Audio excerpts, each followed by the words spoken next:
प्रभु यीशु मसीह को महिमा मिले। R727 बाइबल स्कूल जो कि ICPMTI का है, स्वागत है आप सभी का। अब हम लोग इस सब्जेक्ट जो है कलीसियाई मूल प्रशासन या इंग्लिश में बोलते हैं बेसिक चर्च एडमिनिस्ट्रेशन, इससे पहले आपने कुछ शिक्षा प्राप्त की इस संबंध में, और इसमें हम लोग अभी जो सीखने जा रहे हैं अध्याय 6, जिसमें आप देख सकते हैं कलीसिया एवं भंडारीपन, यानी कि कलीसिया के अंदर एक विश्वासी कौन है या एक बुलाए हुए व्यक्ति कौन है, उनके हाथ में क्या जिम्मेदारी है, उसे कैसा निभाना है, यह सब पूरा करना है।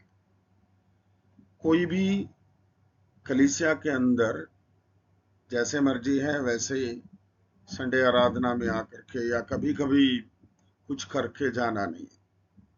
अगर एक फैमिली है, परिवार है, तो उसके अंदर पिता का, माँ का, बेटा बेटी का, बच्चों का एक एक जिम्मेदारी है।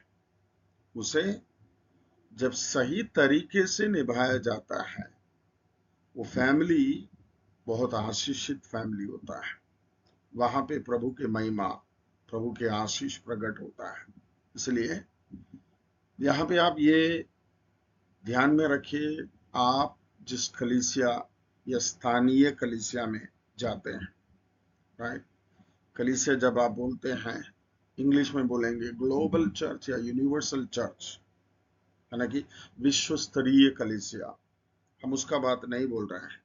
दूसरा जो होता है लोकल चर्च या स्थानीय कलीसिया, स्थानीय कलीसिया के अंदर ही ये बात सिखाया जाता है, ये बात का महत्व है। इसलिए स्थानीय कलीसिया जिसमें आप जुड़े हैं या जिसमें आप मेंबर हैं, उसके अंदर आप अपना दृष्टि डालिए, उसी संदर्भ में आप ये सीखने का कोशिश करें, राइट, उसी ये बात आप सीखें। देखिए, कार्य का मूल्यांकन या लेखा देना, यानी कि सेवकाई का इवैल्यूएशन या मूल्यांकन। साल भर बच्चा स्कूल में पढ़ाई करता है, उसका मूल्यांकन कब होता है? फाइनल एग्जाम में कितना मार्क मिला है, खास तौर से 10वीं और 12वीं में साल भर का, या फिर 12वीं में बोलेंगे तो फिर ऐसा देखना पड़ेगा पिछले 12 साल में, या 12 उससे पहले LKG, UKG, pre KG, whatever जो भी है, 12 से लेकर के 15 साल तक आपने जो पढ़ाई किया है, उसका मूल्य, उसके रिजल्ट पता चलता है। इसका मतलब है एक दिन परमेश्वर हमसे लेखा जोखा लेगा, हिसाब लेगा, तब पता चलेगा।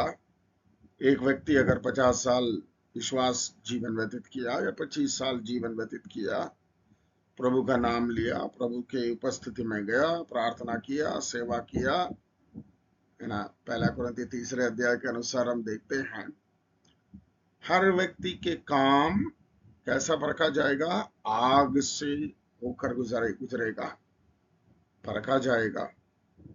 अगर किसी व्यक्ति का काम सोना, चांदी और बहुमूल्य वस्तु, बहुमूल्य पत्थरों के समान निकलता है, वो आग से गुजरते और चमकने लगेगा, उसकी तेज और उसकी महिमा और बढ़ेगा।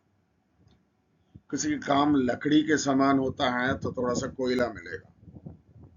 किसी के काम घास भूस के समान होता है, थोड़ा सा राख बचेगा। और किसी का कुछ काम है ही नहीं है तो फिर उसके अनुसार होगा। ये आप दिमाग में रखिए, हम कौन हैं और हमारे हाथ में प्रभु ने क्या दिया है, ये सारी चीजें आप ध्यान में रखिए।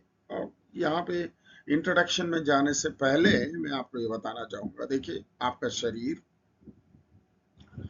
आपका सौंदर्य, आपका पढ़ाई लिखाई, आपके हाथ का धन, मेहनत करने का ताकत, बोलने के ताकत, सोचने के ताकत, और क्या क्या बोलेंगे, सब कुछ क्या है?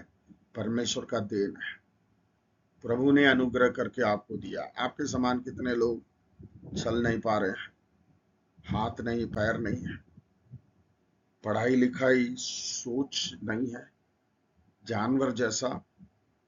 शायद आप देखे होंगे डिस्कवरी चैनल्स वगैरह में, अभी भी अफ्रीका देश के ये आदिवासी या ट्राइबल लोग किस तरीके से जीते हैं।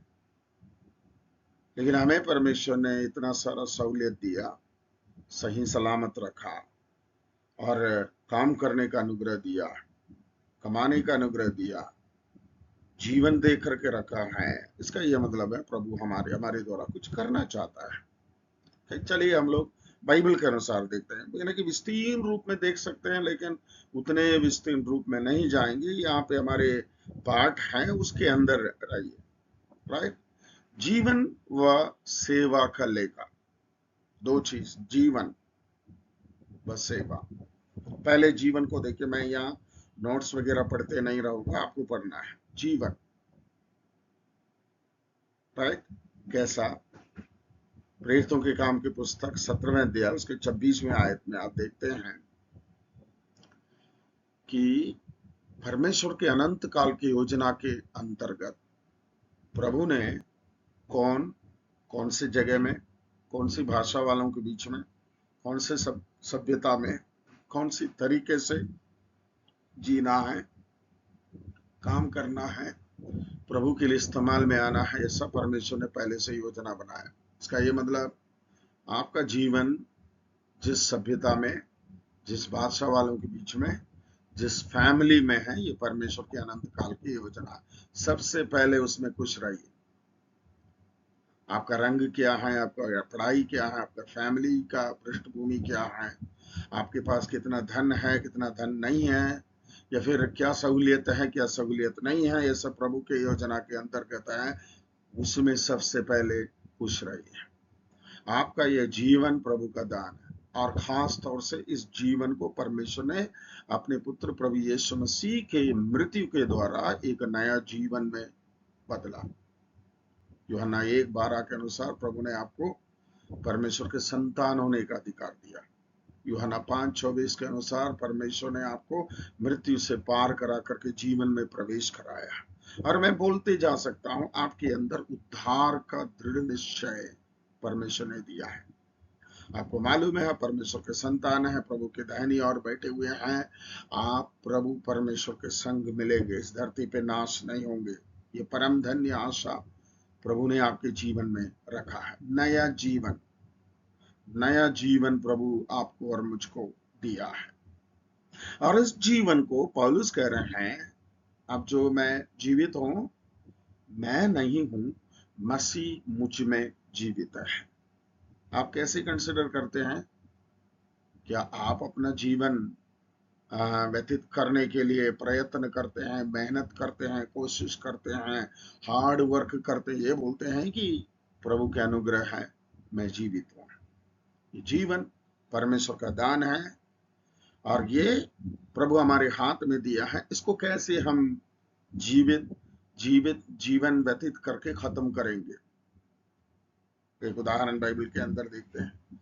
शाऊल जो इस्राएल के पहला राजा था, उसके बारे में बाइबल के अंदर देखते हैं। उसकी शुरुआत बहुत अच्छा था, लेकिन उसका अंत बहुत खराब था। बीच में उन्होंने जो किया है, उसका नतीजा उसने जो अपने अंत में भुगता।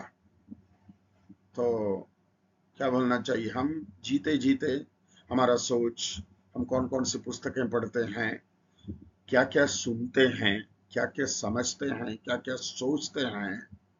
राइट? जैसे कुछ लोग जो है जीवन भर नकारात्मक गलत चीजें सोचना, पढ़ना, सुनना, उठना बैठना उनके साथ होता है, लाइफ बर्बाद होकर के मिलता है। सो जीवन को मसीह में संभालना जरूरी है। मसीह के अंदर, रोमी 8:1 में लिखा है, अब जो मसीह यीशु में है, इंग्लिश में लिखा है, now those who are in Christ Jesus. उन पर दंड की आज्ञा नहीं। सो 24 घंटे हम अपने आप को मसीह के अंदर पाना चाहिए, मसीह के अंदर देखना जरूरी है। और उसके बाद इस जीवन में ही परमेश्वर ने हमें एक मौका दे रखा है कि हम उसका सेवा करें। हम इस धरती पे जिए, प्रभु मना नहीं कर रहे हैं। अच्छा भोजन करें, कमाएं, बहुत कुछ करें, लेकिन हमारा लाइफ, कई साल पहले मैं जब बाइबल कॉलेज जाने वाला था, तब एक पास्टर के पास गया कि सिफारिश पत्र लेने के लिए। उन्होंने मुझे समझाया प्रभु ने किसको बुलाया। दूसरी तिमोथी पहला अध्याय 9वें आयत के अनुसार जितने लोगों को प्रभु परमेश्वर ने उद्धार दिया है, उनको एक पवित्र बुलाहट से बुलाया है। आजकल इंसान सोच रहा है कि फलाना व्यक्ति को प्रभु ने बुलाया है, मुझे नहीं, आपको भी बुलाया है, पवित्र बुलाहट से बुलाया। बस इतना है, उसे ग्रहण करके आपको अंदर आना है, तब परमेश्वर आपको देगा। कौन सा? आपको प्रेरित बनना है, नबी बनना है, सुसमाचार प्रचारक बनना है, पास्टर बनना है, शिक्षक बनना है, या फिर पहला कुरिन्थी 12:14, रोमी को पत्री 12 के अनुसार 25 प्रकार की सेवकाई है। उसमें से कुछ ना कुछ परमेश्वर आपको देगा, खाली नहीं छोड़ेगा। क्या आपको इंटरेस्ट है प्रभु के बुलाहट स्वीकार करने के लिए? आइए, स्वीकार करके अंदर आ जाइए। सो ये है सेवकाई, मैंने कि आपको परमेश्वर सेवा दिए बिना इस धरती पे नहीं छोड़ा है। ठीक है, यह पे इस पेज में आप देखिए, मत्ती रचित सुसमाचार 25वें अध्याय उसका 14 से लेकर के 30 तक प्रभु यीशु मसीह ने एक घटना या एक उपमा, एक दृष्टांत, जैसे भी आप समझिए, यीशु मसीह कहानी सुना रहे। कौन सा? टैलेंट या थोड़े जो प्रभु ने, राइट, या एक बड़ा धनवान व्यक्ति लंबे समय वो दूर जाने के लिए योजना बनाया, तो उसके सेवकों को बुला करके उनके काबिलियत के अनुसार, क्योंकि वे मालिक के नीचे ये लोग काम कर रहे हैं कितने सालों से, मालिक को मालूम है ये कौन कौन कितना काबिलियत वाला, कितना ताकत रखता है। किसके हाथ में 5 देने से वो सही इस्तेमाल करेगा, किसके हाथ में 2 देने से उसका सही इस्तेमाल करेगा, किसके हाथ में 1 देना चाहिए। उनके समझ के अनुसार, मालिक के समझ के अनुसार, बुद्धिमान मालिक समझ के अनुसार किसी के हाथ में 5 दिया, किसी के हाथ में 2 दिया, किसी के हाथ में 1 दिया, 0 किसी को नहीं दिया, मतलब सबको कुछ ना कुछ तो दिया है। और लंबे समय तक वो लंबे समय के बाद वापस आ रहे हैं। रिजल्ट आपको मालूम है, ये पढ़िए 25वां अध्याय उसका 14 से लेकर के 30 तक। ठीक है, यहाँ पे 6 प्रश्न आपको अपने जीवन में झांक करके देखने के लिए, अवलोकन करने के लिए यहाँ पे दी गई है। नंबर 1, प्रभु यीशु ने कैसे कार्य को एक चुनौती बताया। क्या कार्य को चुनौती बताया? मैं अपने तरीके से बता रहा हूं। ठीक है, आपके हाथ में प्रभु ने जो दिया है, उसे व्यापार करने का, उसे इस्तेमाल करने का, और उससे और कमाई बढ़ाने के लिए एक चैलेंज, एक चुनौती है। क्योंकि ये धरती, ये दुनिया, आपके दोस्त लोग, आपके आसपास की परिस्थिति आपको ये काम सही करने नहीं देता है, नहीं दे सकता है। इसलिए एक चैलेंज है। सबसे पहले ये याद रखिए, प्रभु के काम करना, वो भी भंडारी समझकर, या एक क्या बोलना, प्रभु का एक जिम्मेदार व्यक्ति समझकर अपने हाथ में दिए हुए सेवकाई को पूरा करना एक चुनौती है। चुनौती समझ करके यहाँ बैठे रह नहीं रहना, परमेश्वर की आत्मा आपको मदद करेगा। इस चुनौती को अगर आप पूरा करने के लिए कदम उठाएंगे, प्रभु की आत्मा आपको मदद करते रहेगा। ये तो परमेश्वर का प्रॉमिस है। दूसरा, प्रभु यीशु ने कैसे स्पष्ट किया कि प्रत्येक सेवक से क्या अपेक्षा होती है। सिंपल, जिसके हाथ में 5 मिला है, उससे उसका नतीजा का अपेक्षा होती है। जिसके हाथ में 1 मिला है, उससे उतना अपेक्षा होती है। लेकिन जिसको हाथ में एक मिला है, वो क्या किया है आपको मालूम है? गाड़ के गड्ढा खोद करके उसे गाड़ दिया था। अपेक्षा, परमेश्वर अपेक्षा करते हैं। अगर आपके हाथ में ज्यादा दिया है, ज्यादा अपेक्षा होता है। तीसरा, प्रभु यीशु ने कैसे सेवक की निष्ठा का मूल्यांकन किया? निष्ठा का मूल्यांकन कैसा किया? उनके रिजल्ट, जो रिजल्ट उन्होंने सामने लेकर आया, है ना। सिंपल है। प्रभु यीशु मसीह बड़ा कॉम्प्लिकेशन, बड़ा सब कुछ ऐसा नहीं करते हैं जो हमें समझ में नहीं आता है। परेशान नहीं करते हैं। 5 दिया भाई, मान के चलिए, मैं समझ रहा था 5 दिया, उसने और 5 बनाया हूं बोला, शाबाश बोला। मान के चलिए वो 5 की जगह में उन्होंने बोला, मास्टर जी आपने 5 दिया है, मैंने 2 और बनाया, 7 है मेरे पास। क्या प्रभु यीशु मसीह उसको तिरस्कार करेगा? नहीं। अच्छा, तुम्हारी हैसियत के अनुसार, योग्यता के अनुसार तुमने किया, 5 बनाया, अच्छा है। लेकिन 5 भी नहीं बना है, 2 और एक्स्ट्रा किया है, इसका यह मतलब है तुमने काम किया है, मेहनत किया है, हो सकता है कहीं फेल हुए होगा। ये परमेश्वर का तरीका है। चौथा प्रश्न, प्रभु यीशु ने जिम्मेदारी के लिए समय तत्व का क्या संकेत दिया? समय मेंशन नहीं किया। प्रभु यानी कि वो जो मालिक है, जो देते गया था, उन्होंने बोला कि कौन से टाइम में वापस आऊंगा, जैसा कि यीशु मसीह ने भी हमें नहीं बताया कब वो वापस आएगा। इसका मतलब जब तक वो ना आए, बाइबल का स्टैंडर्ड वचन, जब तक ना वो ना आए, तब तक हमें उसमें बने रहना चाहिए, काम करते रहना चाहिए। मैं ऐसा समझ रहा हूँ, जो 5 मिला है ना, 10 बनाया, यानी कि 5 और बना करके 10 बनाया। अगर उसको और थोड़ा टाइम मिलता, उस 10 को 20 करा सकता था, है ना। लेकिन टाइम उसको नहीं मिला, इसलिए। लेकिन हमारे पास टाइम है मल्टीप्लाई करने के लिए, राइट। उसको गुणात्मक तरीके से करने के लिए अगर हमारे पास टाइम है, उसके अनुसार हमें करना चाहिए, राइट। 5वां क्वेश्चन देखिए, प्रभु यीशु ने प्रशंसा तथा अप्रसन्नता को कैसे प्रकट किया? सीधा उनको उनको इनाम देने के द्वारा। उनको, एक व्यक्ति को आशीष में प्रवेश करने के लिए तो बोला, दूसरे को बोला जहां पे रोना छाती पीटना होता है वहीं पे जाओ। इसका मतलब रिजल्ट तो पक्का है, उसमें प्रेमी परमेश्वर है, प्यार करने वाला परमेश्वर है। मुझे कैसे नरक में जाने के लिए बोलेगा, ये नहीं बोलना है, समय बहुत मिला है। Simple, right. 6वां प्रश्न, प्रभु यीशु ने विकास और महान सेवा को कैसे प्रोत्साहन किया? कैसे प्रोत्साहन किया? जिसने अच्छा किया है उनके लिए अच्छा जगह बोला, ठीक है। मतलब एक दिन आएगा, प्रभु यीशु मसीह सबको अपने अपने काम के अनुसार इनाम देगा।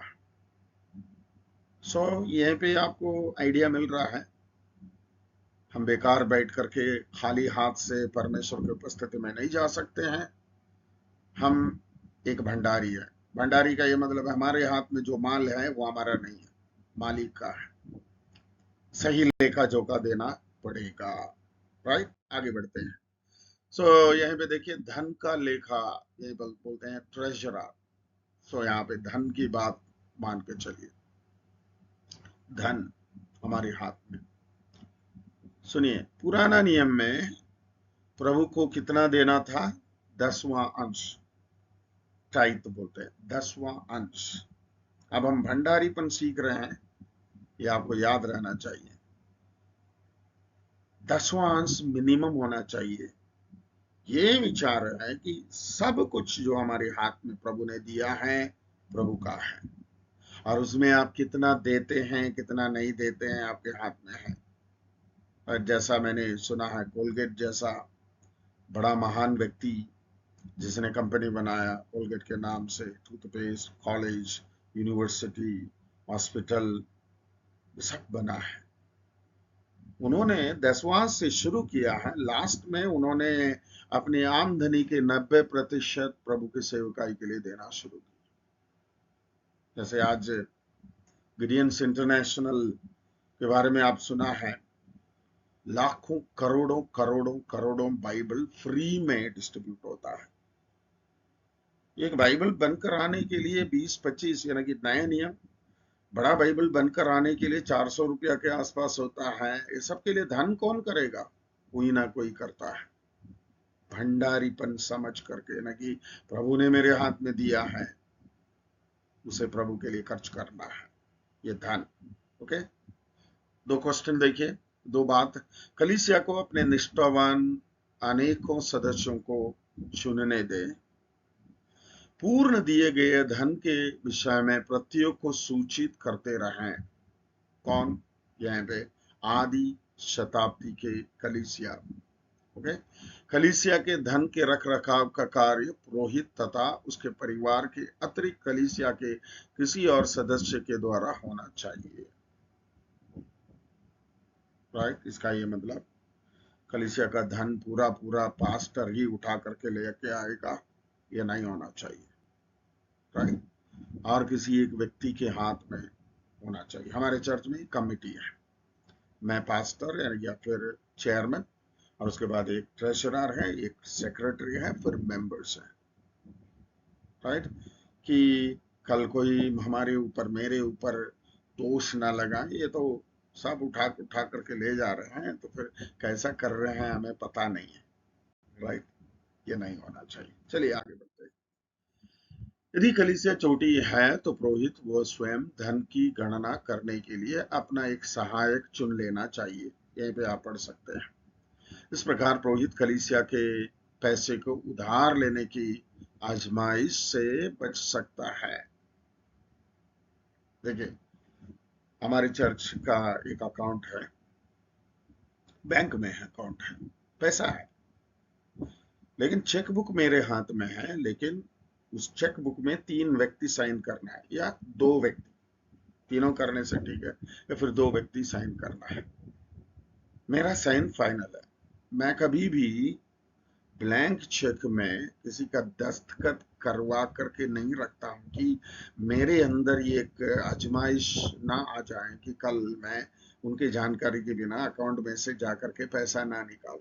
जब जरूरत पड़ता है चेक में अमाउंट लिखता हूं, और उसके बाद मैं साइन करता हूं, फिर दूसरे व्यक्ति के पास मैं जाता हूं कि साइन करिए, इतना अमाउंट इतने पर्पस के लिए मैं निकालने जा रहा हूं।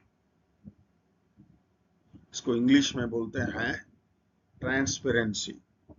मतलब क्या बोलना चाहिए, खुला, सबको, सबके सामने चीजों को रखना जरूरी है। जैसे मर्जी है हम ऐसा नहीं कर सकते हैं। ठीक है, सरकार के सामने भी ये पब्लिक मनी माना जाता है। कौन सा? ऑफरिंग का पैसा, जो मुझे देना है, मेरे कमिटी देता है। ओके, 3, दान वरदान व समय का लेखा। ये मैंने थोड़ा बहुत समझाया था। दान वरदान, कौन सा दान वरदान?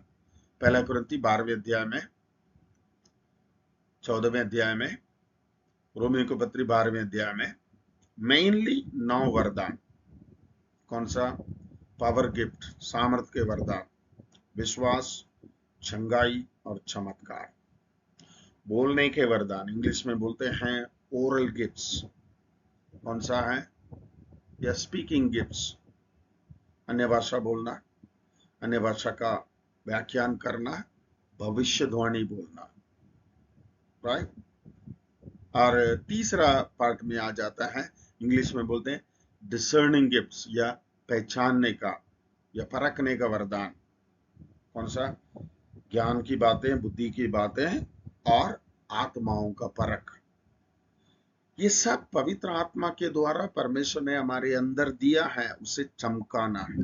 पौलुस यही बोल रहा है, जब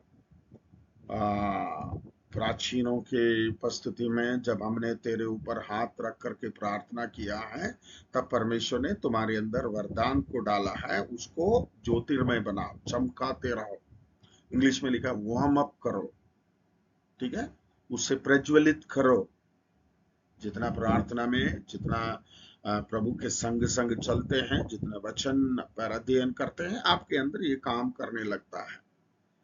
कि आप इसे प्रभु के लिए इस्तेमाल करें। आखिर क्या है, ये सब इस्तेमाल करके एक व्यक्ति को प्रभु में लेकर आ जाए, प्रभु को स्वीकार कराएं, वो उद्धार पाए, मकसद ये होती है। और उसके बाद समय समय के बारे में बताऊंगा तो आजकल के दुनिया में पिछले कुछ साल के अंदर अंदर इंसान अधिक से अधिक समय जो मोबाइल में कंप्यूटर में ही व्यतीत करते हैं। कितने समय बाइबल पढ़ते हैं, कितने समय प्रार्थना करते हैं, कितने समय सेवकाई के लिए जाते हैं, कितने समय प्रभु के साथ व्यतीत करते हैं। जरूर इस बात को आपको ध्यान में रखना जरूरी है। प्रभु ने आपके हाथ में बाइबल दिया है, प्रार्थना करने का मौका दिया है, परमेश्वर के समझ आपको दिया है, ये सब को कैसा आप समय को व्यतीत करते हैं। ठीक है, समय बुरा है, इसलिए अवसर को बहुमूल्य समझकर उसके अनुसार काम करना जरूरी है।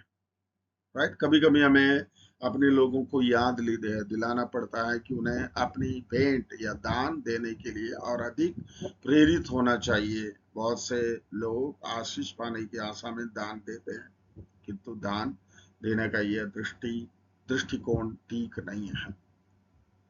मैं अपने बारे में बताऊंगा। मैं प्रभु के लिए दशमांश के रूप में देता हूं या उससे ज्यादा देता हूं।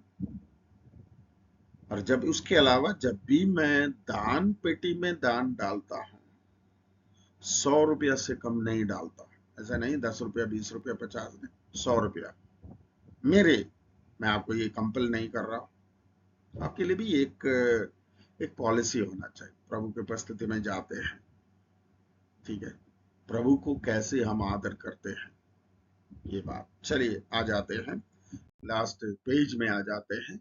कलीसिया को दान देने हेतु प्रेरित करना आपका जिम्मेदारी है, देना भी आपका जिम्मेदारी है। यहीं पे देखिए, आप अपना अवलोकन करें, 1 कुरिन्थी 16 का 2 में। इसी प्रकार संत पौलुस ने अपने लोगों को देना यानी कि दान देना सिखाया। उसने उन्हें बताया कि वे क्या दे रहे हैं। यरूशलेम के अकाल या भुखमरी तथा मसीहों के संताप यानी कि कष्ट के लिए। मतलब ये शायद आप जानते हैं, यरूशलेम के विश्वासी लोग ये समझ कर कि प्रभु यीशु मसीह उनके ही टाइम में न कि 1 हफ्ता 2 हफ्ता 1 महीने के अंदर आने वाला है समझकर सब कुछ बेच करके खाए, फिर जल्दी से वो कंगाल बन गए। पौलुस लोगों से ये बताते हैं कि उनको दे, उनको मदद करो, आपके पास जितना है उसके अनुसार। राइट, सो कलीसिया मिलकर के देने का बात होती है, फैमिली मिलकर के देने की बात होती है, व्यक्ति अकेला देने का बात होती है। राइट, परमेश्वर का वचन हमें बताता है कि उसके बच्चों को अपनी आय का 10वां भाग उसे लौटाना चाहिए और विशेष अवसरों पर समय समय पर इससे भी अधिक विशेष दान के रूप में देना चाहिए। और जैसे ही हम परमेश्वर को देते हैं, वह हमें वास्तविक आनंद इसके बदले में देता है। इसका ये मतलब परमेश्वर के नाम से सेवकाई के लिए लोगों को जो मदद करते हैं, परमेश्वर किसी का कर्जदार नहीं बनते हैं, वो देते हैं। मैं आपको सैकड़ों में अनुभव बोल सकता हूं, प्रभु के नाम से प्रभु की सेवकाई के लिए लोगों के लिए परमेश्वर की प्रेरणा के अनुसार मैंने दिया, और परमेश्वर ने जितना मैंने दिया उससे डबल ट्रिपल तरीके से आशीषित किया है। सो हमने यहाँ पे देखा कलीसिया और भंडारीपन। ठीक है, ऐसे चर्च कलीसिया होने के नाते ना कि आप पर कलीसिया का एक अभिन्न अंग होने के नाते, या मसीह का शरीर का या मसीह का देह का अभिन्न अंग होने के नाते मसीह के विचार, मसीह के सोच, मसीह की शिक्षा के अनुसार हमें चलना चाहिए। उसमें से मेन शिक्षा में से एक है भंडारी, या आप भंडारी है। इंग्लिश में बोलते हैं स्टीवर्ड। इसका मतलब मसीह ने अपना सब कुछ आपके हाथ में सौंपा है, उसे लेकर के आप कैसे इस्तेमाल करते हैं, ये याद रखिए। लास्ट में आपसे हिसाब मांगा जाएगा। समय के लिए हिसाब मांगा जाएगा, आपके धन के हिसाब मांगा जाएगा, आपके टैलेंट के हिसाब मांगा जाएगा, आपके जितने भी सहूलियत परमेश्वर ने आपको दे रखा है अभी, उसे गलत इस्तेमाल आप नहीं कर सकते हैं। सही इस्तेमाल करें, तब एक दिन आपको आनंद मिलेगा, परमेश्वर का इनाम मिलेगा।